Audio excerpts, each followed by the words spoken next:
Talaut di Manokwari deklarasikan dukungan Hero dan Doamo di Pilkada 2024. Pengurus Himpunan Kerukunan Masyarakat Talaut Kabupaten Manokwari periode 2024-2029 resmi dilantik Sabtu pagi.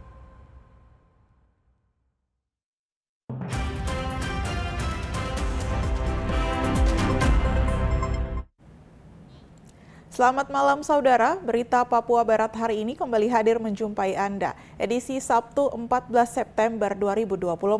Sejumlah informasi dari daerah di Papua Barat dan Papua Barat Daya akan kami hadirkan untuk Anda. Bersama saya Mariani Iha, inilah Papua Barat hari ini selengkapnya.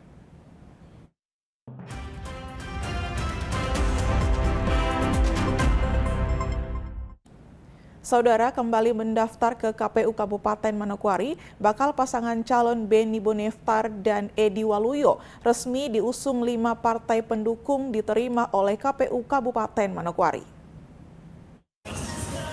KPU Manokwari kembali melakukan penerimaan pendaftaran calon Bupati dan Wakil Bupati Manokwari pasca surat dinas KPU RI nomor 2038-PAL-SD-06-2024 dan putusan Bawaslu Kabupaten Manokwari dalam Pilkada tahun 2024. Pasangan Bernard Sepna Boneftar dan Edi Waluyo atau Berbudi tiba di KPU Manokwari sekira pukul 11.30 waktu Indonesia Timur bersama partai koalisi dan masyarakat pendukung pada Sabtu 14 September 2024. Ketua Tim Koalisi Berbudi menyerahkan dokumen pasangan calon Bupati dan Wakil Bupati Manokwari kepada Ketua KPU Manokwari, Christine Rumkabu, dan disaksikan oleh Bawaslu Manokwari. Setelah menyerahkan dokumen, tim verifikator KPU Manokwari melakukan verifikasi berkas administrasi pasangan Berbudi, partai koalisi pendukung Berbudi, diantaranya Partai Umat, Partai Hanura, PKN, Partai Garuda, dan Partai Gelora. Sementara syarat dukungan Partai Bulan Bintang PBB kepada Berbudi ditolak Silon dan dikeluarkan dari koalisi karena syarat dukungan dicabut DPP. Setelah dilakukan pengecekan syarat dukungan dan syarat calon, KPU Manokwari nyatakan pasangan Berbudi lolos verifikasi sebagai calon Bupati dan Wakil Bupati Manokwari. Setelah proses verifikasi, dokumen dilanjutkan penandatanganan berita acara dan penyerahan pengantar pemeriksaan kesehatan calon. Dalam sambutan Ketua KPU Kabupaten Manokwari mengatakan setelah dilakukan pengecekan dokumen bakal calon Berbudi dinyatakan lengkap dan diterima. Dan selanjutnya akan dilakukan pemeriksaan kesehatan pada hari Minggu dan Senin mendatang. Hormati, kami menyampaikan penghargaan kepada pimpinan partai politik yang ada di dalam gabungan koalisi partai politik yang telah mengusung pasangan calon Berbudi untuk ada di dalam Pilkada serentak tahun 2024 Kabupaten Manokwari, yang kami menyambut baik kehadiran kita semua di tempat ini, dan kita sama-sama telah mengikuti proses penyerahan seluruh dokumen baik fisik maupun melalui aplikasi sistem pencalonan.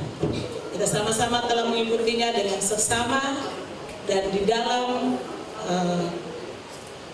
proses verifikasi administrasi kami nyatakan lengkap dan diterima. Dan selanjutnya ada satu tahapan yang kemudian nantinya akan dilalui oleh bakal calon, yaitu akan ada di dalam proses tahapan selanjutnya, yaitu pemeriksaan kesehatan.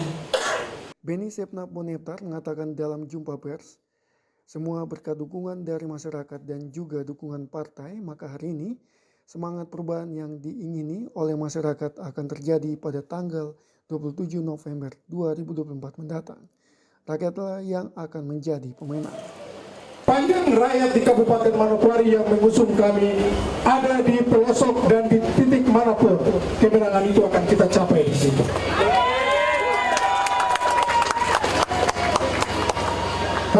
Manokwari, rakyat yang hari ini sejak awal berbondong-bondong bersama partai politik dan tim kerja berjuang untuk usulan mereka ini resmi sebagai pasangan calon, dan hari ini telah resmi. Semangat perubahan yang diinginkan oleh rakyat itu akan terjadi pada tanggal 27 November. Rakyatlah yang menang. Dengan terdaftarnya Boniaptar dan Edi Waluyo, KPU berharap seluruh masyarakat Manokwari bisa menjadi pemilih yang cerdas karena pilihan masyarakat menentukan pemimpin 5 tahun ke depan. Jimmy Tabiso, TVRI Papua Barat melaporkan.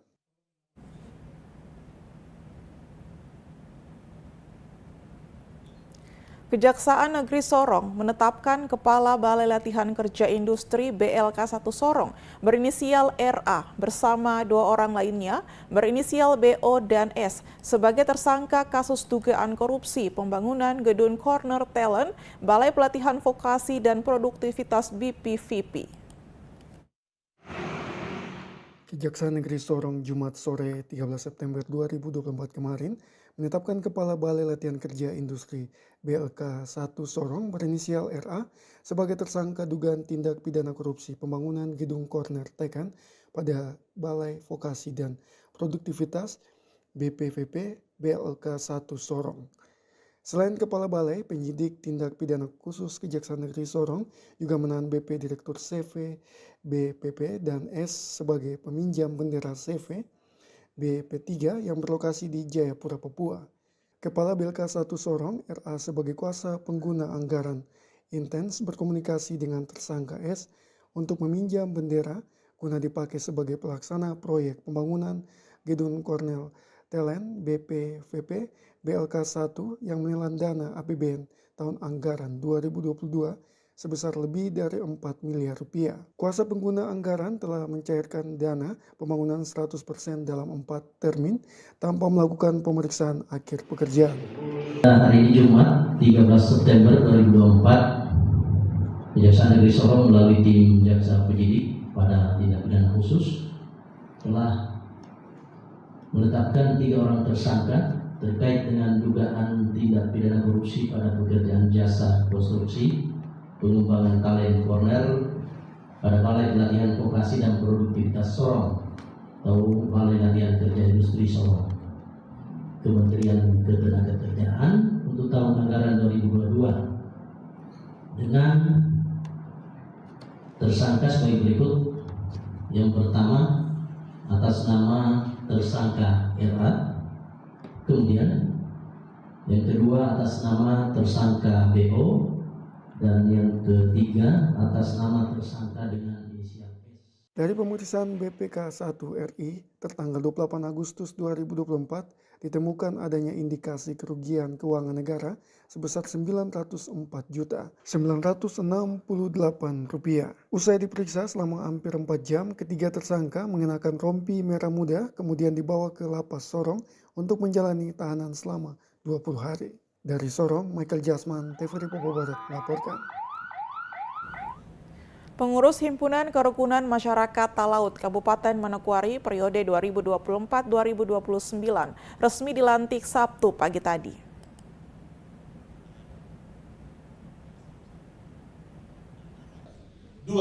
Dan seterusnya. Bertempat di salah satu hotel di Manokwari, pelantikan pengurus Himpunan Keluarga Masyarakat Talaut Hikmat Kabupaten Manokwari periode 2024-2029 berlangsung.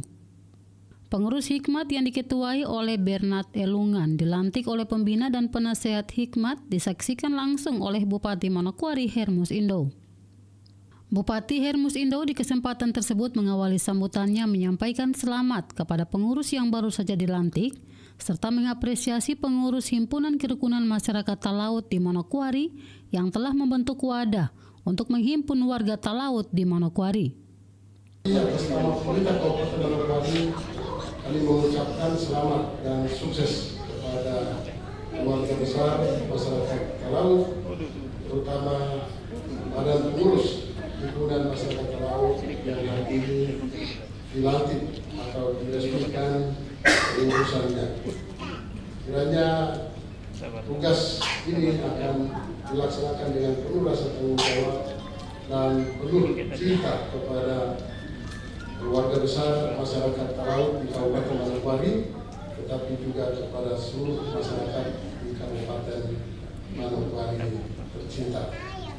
Ini juga berpesan bahwa ini adalah organisasi yang tidak hanya membangun jati diri dan eksistensi masyarakat Talaut di Kabupaten Manokwari, tetapi kita tentu jadikan organisasi ini sebagai wadah pelayanan yang kita buktikan bahwa tentu organisasi ini harus bermanfaat bagi anggotanya. Lebih lanjut disampaikan Bupati bahwa di Manokwari banyak organisasi kultur masyarakat yang terbentuk sebagai wadah untuk menyatukan anggota masyarakat dari berbagai kultur.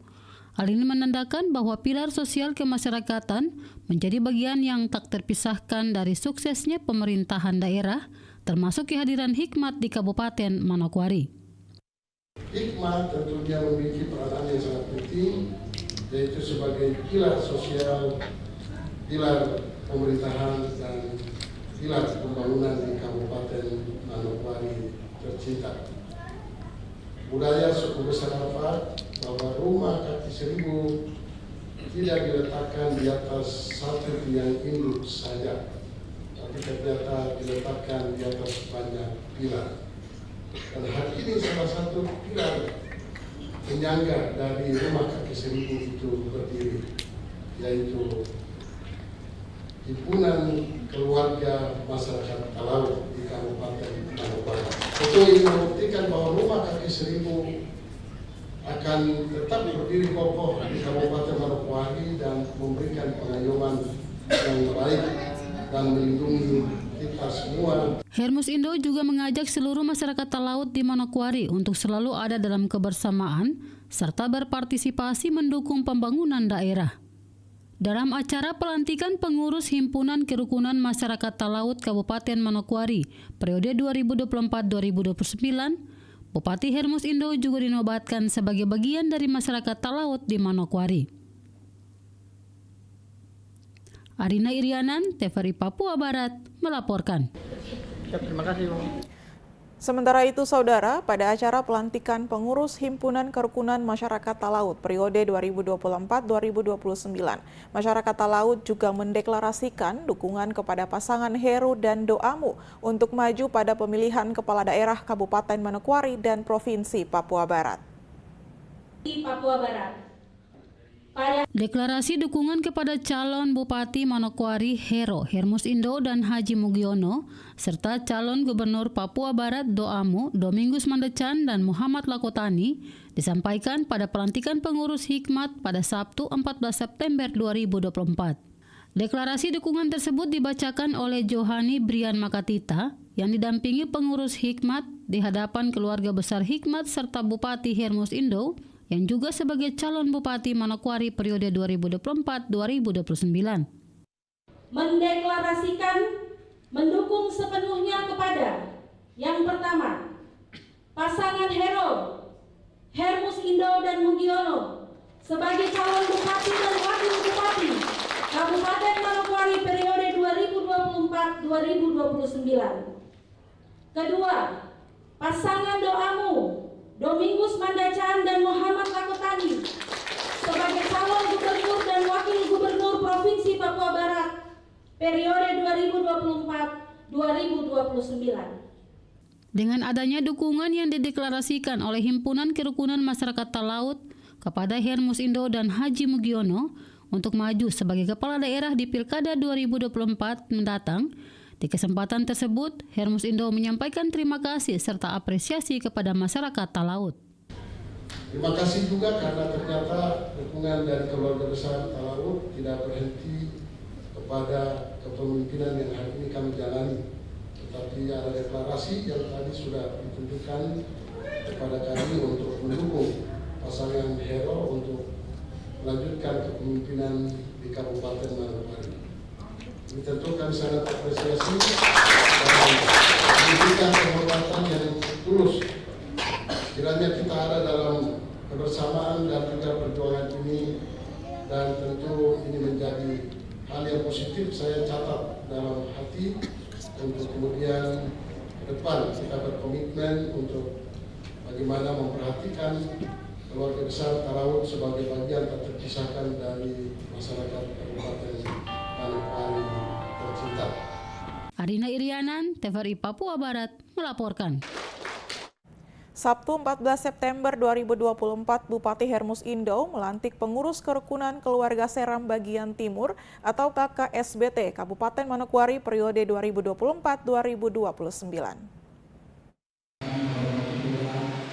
Mengusung tema merajut keberagaman, mewujudkan persatuan demi menjaga kebersamaan masyarakat Seram Bagian Timur di Kabupaten Manokwari, pelantikan pengurus KKSBT periode 2024-2029 berlangsung pada Sabtu 14 September 2024 di Aula Kantor KNPI Papua Barat. Acara pelantikan dihadiri PJ Gubernur Papua Barat yang juga sebagai penasehat KKSBT, Bupati Hermus Indo, Muhammad Lakotani, serta tamu undangan lainnya. Pelantikan ditandai dengan pembacaan surat keputusan serta prosesi pelantikan yang dipimpin Bupati Hermus Indo.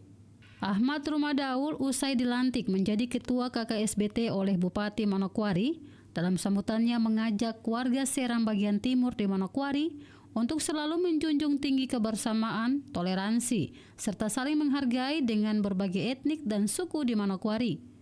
Karena warga SBT merupakan bagian dari masyarakat Manokwari.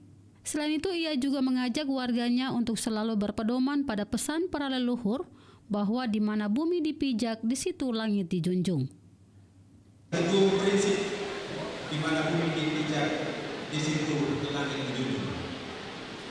Dengan semangat membangun kesejahteraan bersama, lebih khususnya masyarakat KKSBT Seram Bagian Timur yang ada di Manokwari, Papua Barat. Dan kita harus saling menghormati antara sesama suku dan suku yang lain di Kabupaten Manokwari. Dengan demikian, saya yakin kita semua akan terhindar dari benturan-benturan dengan suku-suku lain. Maka dari itulah, saya mengajak kepada seluruh saudara-saudara KKSBT Seram Bagian Timur yang ada di Kabupaten Manokwari terus menjalin persaudaraan untuk membangun Kabupaten Manokwari yang adil untuk semua, sebagaimana moto Manokwari untuk semua untuk Manokwari. Bupati Hermus Indo di kesempatan tersebut dalam sambutannya menyampaikan kehadiran keluarga Seram Bagian Timur di Manokwari tentu memiliki histori yang panjang, yakni mempunyai hubungan sosial dan budaya dengan masyarakat Papua, sehingga histori tersebut masih terus berlanjut hingga masa kini. Lebih lanjut disampaikan Bupati, dengan dilantiknya kepengurusan KKSBT periode 2024-2029, maka kerukunan ini akan terus bergerak dan melakukan kegiatan pembinaan sosial kemasyarakatan. Dengan terbentuknya KKSBT dan kepengurusan KKSBT 5 tahun ke depan dari telah dilantik hari ini menunjukkan bahwa keluarga besar Seram Bagian Timur memiliki eksistensi yang jelas di tanah Papua.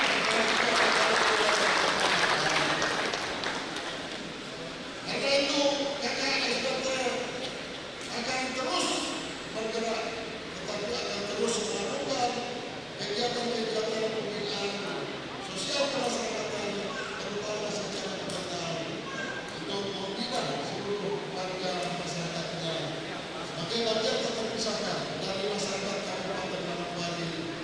Secara positif dan berkelanjutan, kita memastikan kita juga memiliki hubungan yang harmoni dengan suku-suku lainnya yang ada di Kabupaten Manokwari tercinta.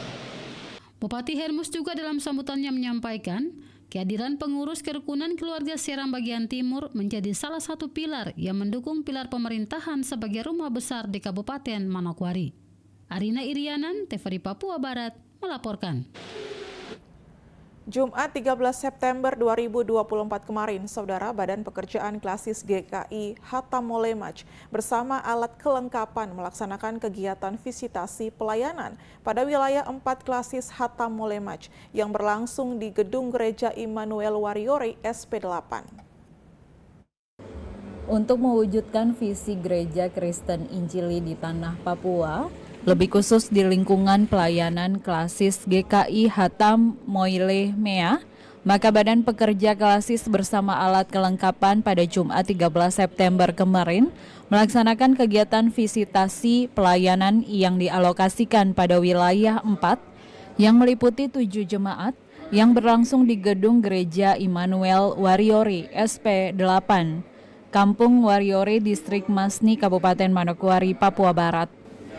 Kegiatan visitasi pelayanan telah dilaksanakan sejak tanggal 30 Agustus 2024 lalu dan akan berakhir pada tanggal 28 September 2024 mendatang dengan sasaran 6 titik wilayah pelayanan yang tersebar di wilayah klasis GKI Hatam Moile Mea. Kegiatan visitasi pelayanan meliputi manajemen keuangan, penjemaatan, tata ibadah, dan petunjuk teknis pelayanan, serta simulasi tata cara pelaksanaan pelayanan.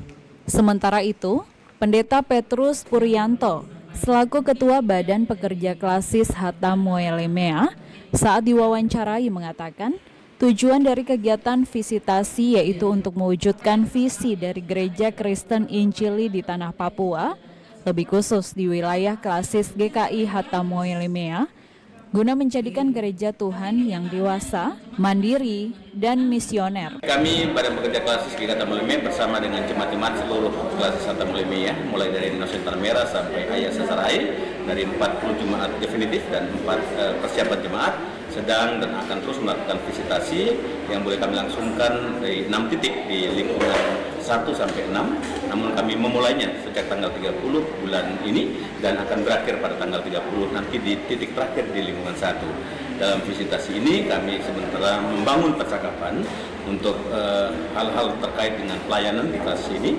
sehingga daripadanya semua petunjuk arahan dan juga visi misi GKI terus kami kumandangkan dan kami sinkronkan dan kami bersama-sama akan menyatakan gereja ini menuju ke gereja yang dewasa, mandiri, dan misioner.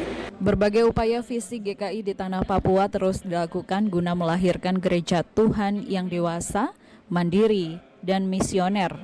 Dalam kegiatan visitasi pelayanan Badan Pekerja Klasis GKI Hatam Moile Mea pada tahun 2024 mengangkat tema Kasih Kristus menggerakkan kemandirian gereja, mewujudkan keadilan, perdamaian, dan kesejahteraan, Mazmur pasal 27 ayat 2 hingga 3. Sedangkan subtema yaitu melalui visitasi di tahun pemberdayaan, kita satukan visi menuju gereja yang dewasa, mandiri, dan misioner.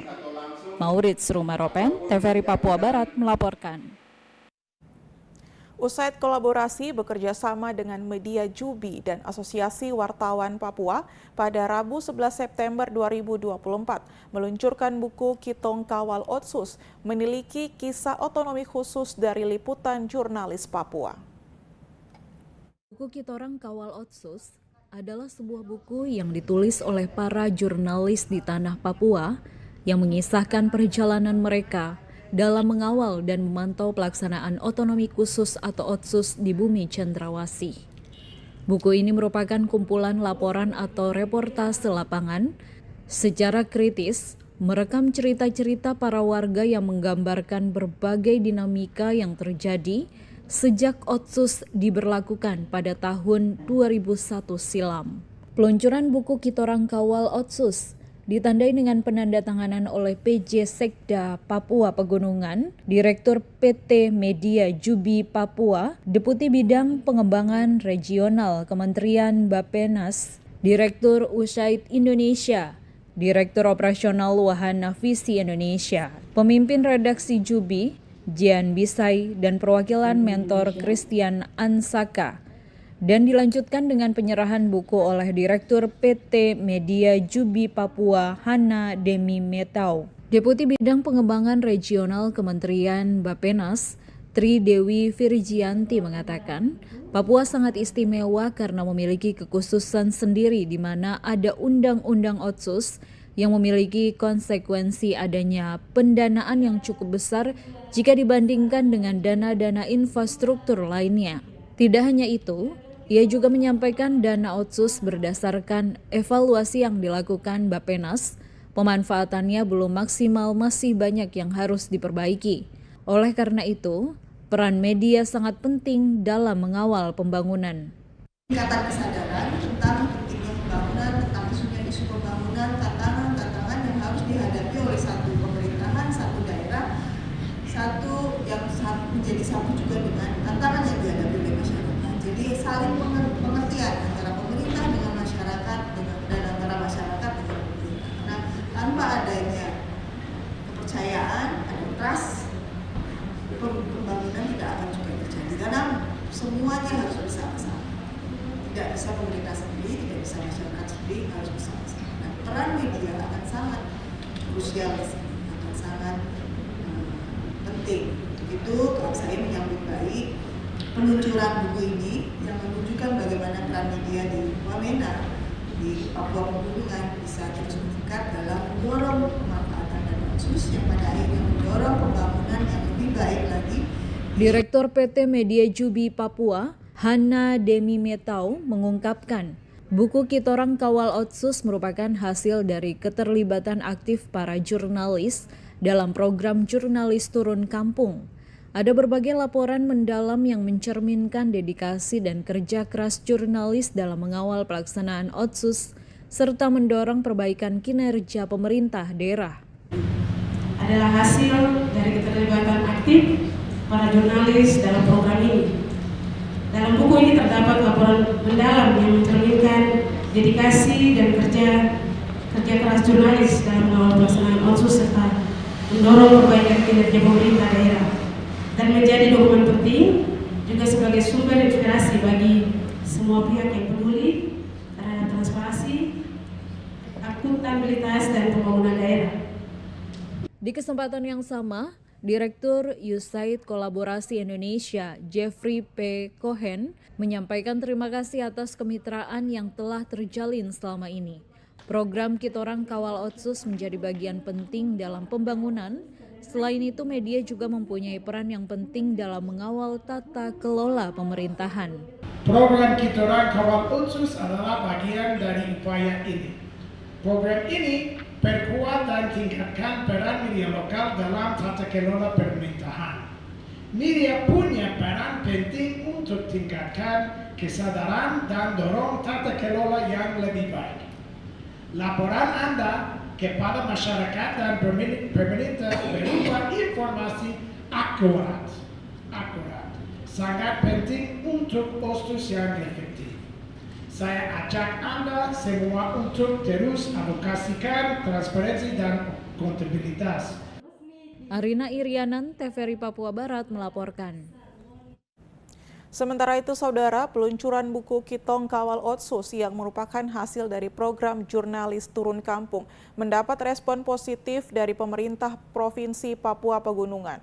Program ini dinilai sebagai upaya mendukung transparansi dan akuntabilitas dalam meningkatkan kepercayaan masyarakat terhadap implementasi Otsus. Buku Kitorang Kawal Otsus hasil dari 71 jurnalis lokal dengan peran krusial sebagai dengan fungsi pengawasan pembangunan lokal.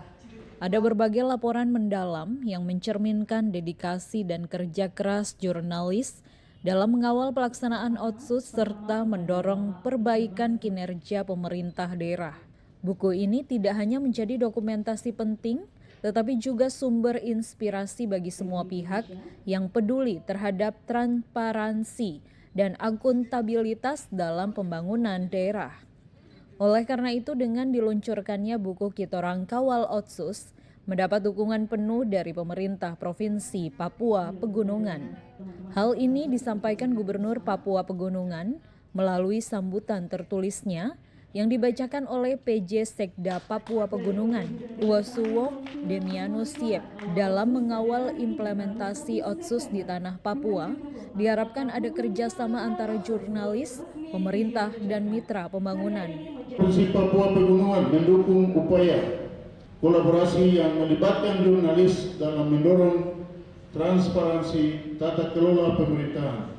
Sesuai dengan judul buku ini, Kitorang Kawal Otsus. Pemerintah Provinsi Papua Pegunungan berharap ada kerjasama antara jurnalis, pemerintah dan mitra-mitra pembangunan dalam mengawal otonomi khusus, sehingga transparansi membuahkan kepercayaan masyarakat terhadap implementasi otonomi khusus. Melalui sambutan tertulisnya, PJ Gubernur Papua Pegunungan menyampaikan, buku Kitorang Kawal Otsus sangat menarik karena selain menyuarakan suara masyarakat tentang permasalahan Otsus, namun juga menggali potensi dan harapan tentang otonomi khusus ke depan. Buku ini juga menggali potensi dan harapan tentang otonomi khusus ke depan. Melalui buku ini kita melihat pentingnya partisipasi jurnalis dalam mengawal Otsus yang sekaligus memberikan solusi bagi kami pemerintah daerah atas dinamika implementasi di tengah masyarakat Papua. Harapan kami, buku ini menjadi bahan bacaan bagi rekan-rekan, terutama di lingkungan aparatur sipil negara, para pemangku kepentingan, baik DPR Pengangkatan, Majelis Rakyat Papua, mitra pembangunan, tokoh masyarakat, dan rekan-rekan jurnalis yang lain. Selain itu, buku ini tidak hanya menjadi dokumen penting, tetapi juga sumber inspirasi bagi semua pihak yang peduli terhadap transparansi dan akuntabilitas dalam pembangunan daerah. Lebih lanjut disampaikan PJ Sekda bahwa kolaborasi antara jurnalis, pemerintah, dan pelaku pembangunan lainnya sangat diperlukan karena jurnalis menjadi pilar penting dalam melakukan fungsi pengawasan suksesnya pembangunan daerah dan juga implementasi otonomi khusus di tanah Papua. Pembaca juga diajak untuk lebih memahami realitas yang dihadapi oleh masyarakat di tanah Papua, serta pentingnya keberadaan jurnalisme yang kritis dan bertanggung jawab dalam mengawal kebijakan publik. Buku ini menjadi suara dari Papua untuk Indonesia, mengingat bahwa perjuangan untuk keadilan dan kesejahteraan adalah tanggung jawab bersama. Arina Irianan, TVRI Papua Barat melaporkan. Informasi tadi sekaligus menutup jumpa kita pada Papua Barat hari ini, edisi Sabtu 14 September 2024. Mewakili seluruh kerabat kerja yang bertugas, saya Mariani Iha undur diri dari hadapan Anda. Terima kasih atas kebersamaan Anda, selamat malam dan sampai jumpa.